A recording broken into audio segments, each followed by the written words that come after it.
வணக்கம். கமெண்ட் செக்ஷனில் நிறைய பேர் சவுத் இந்தியன் பேங்க்கோட ரைட்ஸ் இஷ்யூக்கு அப்ளை பண்ண ஷேர்ஸ் கிரெடிட் ஆகலை அப்படின்னு மென்ஷன் பண்ணியிருக்கீங்க. அதை பற்றின கிளாரிஃபிகேஷன் கொடுக்கறது தான் இந்த வீடியோ. டிமேட் அக்கௌண்ட்டோட போர்ட்ஃபோலியோ செக்ஷனில் இப்போ நான் இருக்கேன். ஸோ இங்கே பார்த்தோன்னா சவுத் இந்தியன் பேங்க் என்னோட முன்னாடி நான் ஹோல்ட் பண்ண ஷேர்ஸ், அதாவது ரைட்ஸ் இஷ்யூ இல்லாத என்ன அமௌண்ட் இருந்ததோ அந்த ஷேர்ஸ் மட்டும்தான் இங்கே எனக்கு போர்ட்ஃபோலியோ செக்ஷனில் டிஸ்பிளே ஆகுது.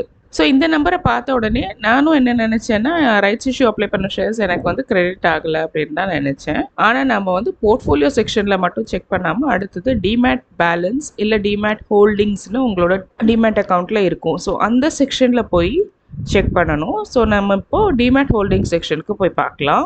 என்னோடது ஐசிஐசிஐ டைரக்டோட டிமேட் அக்கௌண்ட். ஸோ இங்கே நம்ம பார்த்தோன்னா டிமேட் ஹோல்டிங்ஸ் அப்படின்ட்டு இருக்கு. ஸோ இதை நம்ம கிளிக் பண்ணிடலாம்.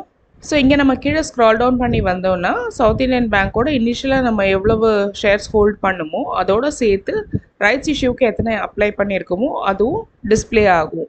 ஸோ உங்களுக்கு டிமேட் ஹோல்டிங் செக்ஷனில் தான் நீங்கள் போய் பார்த்து தெரிஞ்சுக்கணும் உங்களுக்கு வந்து நம்பர் ஆஃப் ஷேர்ஸ் நீங்கள் அப்ளை பண்ணது ரைட்ஸ் இஷ்யூவில் வந்து கிரெடிட் ஆகிருக்கா ஆகலையா அப்படின்னு.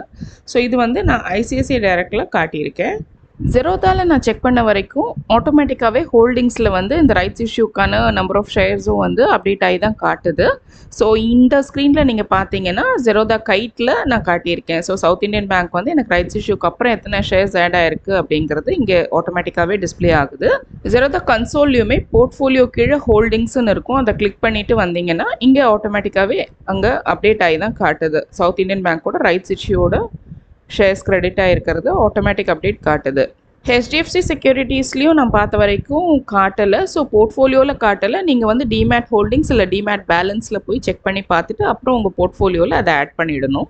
ஸோ ஐ திங்க் சில ப்ரோக்கர்ஸ் வந்து ஆட்டோமேட்டிக்காகவே வந்து ஹோல்டிங்ஸில் காட்டுறாங்க, சிலர் காட்ட மாட்டேங்கிறாங்க. அதனால நீங்கள் வந்து போர்ட்ஃபோலியோவை மட்டும் பார்க்காம உங்களோட டிமேட் பேலன்ஸ் இல்லை டிமேட் ஹோல்டிங் செக்ஷனில் போய் பார்த்துட்டு அதில் கிரெடிட் ஆகிருக்கா அப்படிங்கிறத செக் பண்ணிக்கோங்க. அதுலேயும் கிரெடிட் ஆகலை அப்படின்னா முதல்ல நீங்கள் அப்ளை பண்ண அமௌண்ட் வந்து டிடெக்ட் ஆகிருக்கா அப்படின்றத பார்த்துக்கோங்க. நீங்கள் ரைட்ஸ் இஷ்யூ அப்ளை பண்ணி அதுக்கான அமௌண்ட்டும் டிடெக்ட் ஆகிருந்து உங்களுக்கு இது வரைக்கும் உங்களுக்கு ஷேர்ஸ் கிரெடிட் ஆகலை அப்படின்னா உங்களோட ப்ரோக்கரை காண்டாக்ட் பண்ணி நீங்கள் கேளுங்க. நிறைய பேருக்கு இருக்க South Indian Bank rights issue credit பற்றின டவுட்ஸை இந்த வீடியோ கிளியர் பண்ணியிருக்கோன்னு நம்புகிறேன். இந்த வீடியோ உங்களுக்கு பிடிச்சிருந்தா லைக் பண்ணுங்கள், கமெண்ட் பண்ணுங்கள், உங்கள் ஃப்ரெண்ட்ஸ் அண்ட் ஃபேமிலியோட ஷேர் பண்ணுங்கள். நம்ம சேனலுக்கு சப்ஸ்கிரைப் பண்ணுங்கள். தேங்க்ஸ் ஃபார் வாட்சிங்.